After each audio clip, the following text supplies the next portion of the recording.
Bismillahirrahmanirrahim. Assalamualaikum warahmatullahi wabarakatuh.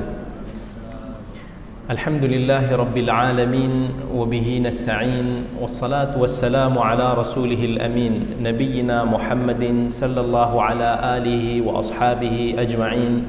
Rabbi shrah li sadri wa yassir li amri wahlul 'uqdatam min lisani yafqahu qawli, amma ba'd. Alhamdulillah, kita bersyukur kepada Allah Azza wa Jal yang mempertemukan kita lagi sekali di pagi yang mulia ini, yang mana insya-Allah pada pagi ini kita akan membicarakan tentang satu topik yang mungkin ramai daripada kita yang salah faham, iaitu yang berkaitan dengan sejarah penulisan hadis.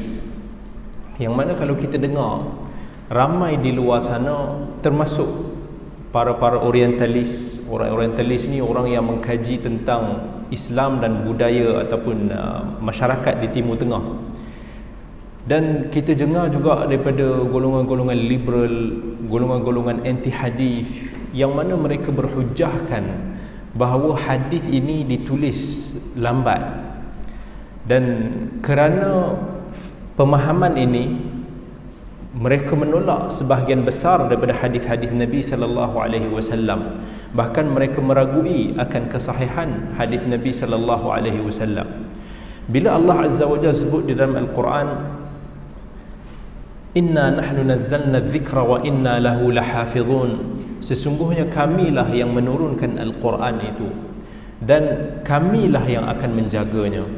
Maka Allah Azza wa Jalla menjamin akan kesucian Al-Quran yang kita baca pada hari ini. Sebab itulah pada hari ini tak ada siapa pun yang mampu untuk nak mengubah Al-Quran walaupun satu huruf, walaupun satu baris.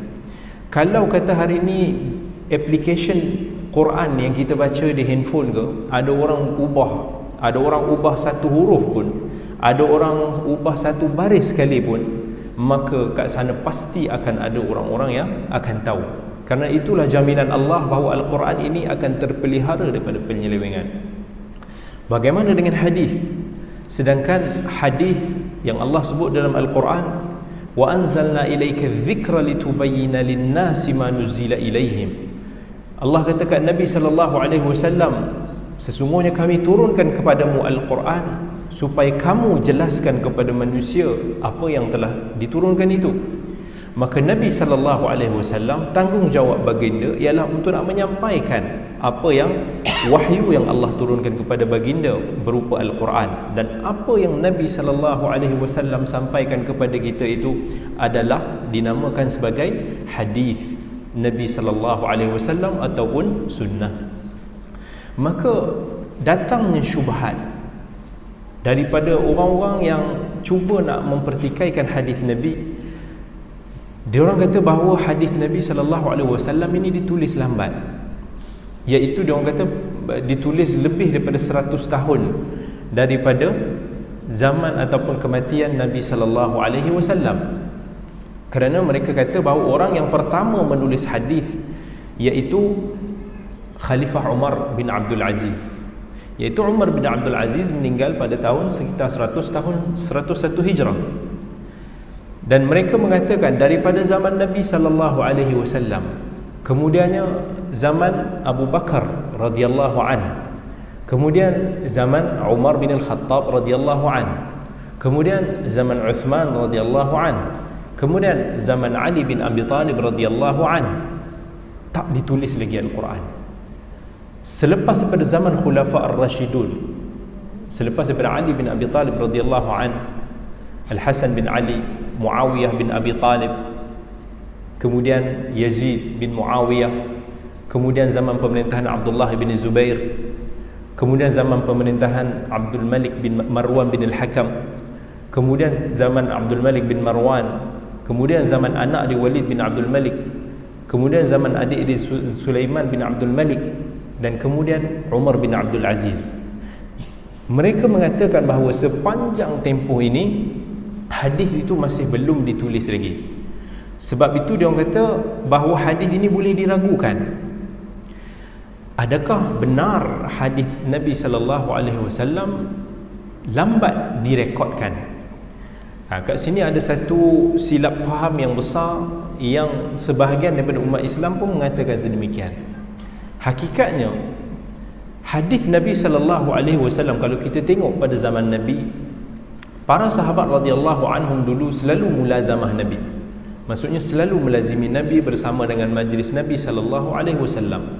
Bahkan dalam sebuah hadis riwayat Al-Bukhari, Umar bin Al-Khattab dia bagi tahu, kunna natanawabu ala ahdi Rasulillah sallallahu alaihi wasallam ana wa jarul li minal ansar. Dulunya aku bersama dengan jiran aku daripada kalangan Ansar. Kami ini saling bergili-gili untuk hadir ke majlis Nabi sallallahu alaihi wasallam.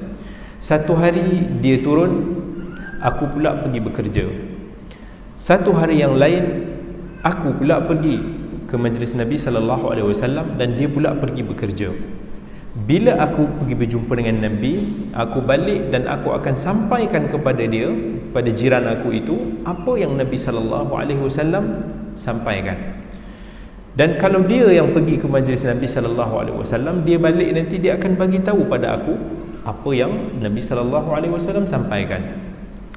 Sahabat Nabi sallallahu alaihi wasallam pada zaman itu, cara mereka menjaga hadis Nabi sallallahu alaihi wasallam antara melalui amalan, iaitu mereka ini akan bersegera untuk nak menunaikan ataupun mengikuti apa yang Nabi sallallahu alaihi wasallam tunjukkan kepada kita. Sebab tu dalam sebuah hadis Abi Sa'id Al-Khudri riwayat Abi Daud, satu ketika tu Nabi sallallahu alaihi wasallam solat, dan sahabat dulu dengan Nabi sallallahu alaihi wasallam, dulu bila sahabat dia pakai kasut, sebab pada zaman tu tak ada kapet yang comel-comel macam ni. Zaman dulu tanah lagi, batu-batu kecil, jadi mereka solat menggunakan kasut. Ketika tengah solat, tiba-tiba sahabat yang masa tu makmum nampak Nabi sebagai imam ketika itu buka kasut tengah solat. Jadi sahabat semua cabut kasut masa tengah solat. Selepas daripada habis salat, Nabi SAW tengok sahabat semua cabut selipar, cabut kasut. Nabi tanya, kenapa kamu semua cabut? Sahabat kata, kami ni nampak kamu cabut, kami terus cabut. Maksudnya nak tunjukkan betapa sahabat ni bersegera dalam nak melaksanakan ataupun mencontohi Nabi SAW. Nabi bagi tahu, sebenarnya tadi masa tengah salat, malaikat Jibril datang bagi tahu pada aku bahawa pada kasut kamu atau selipar kamu itu ada najis. Jadi aku pun buka.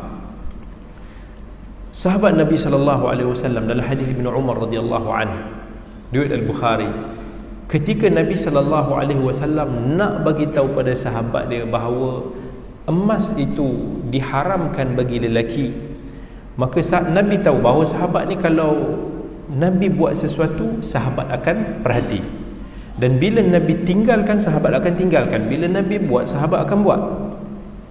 Jadi cara Nabi SAW nak bagi tahu kepada para sahabat, satu hari tu Nabi SAW ambil cincin emas, Nabi pakai.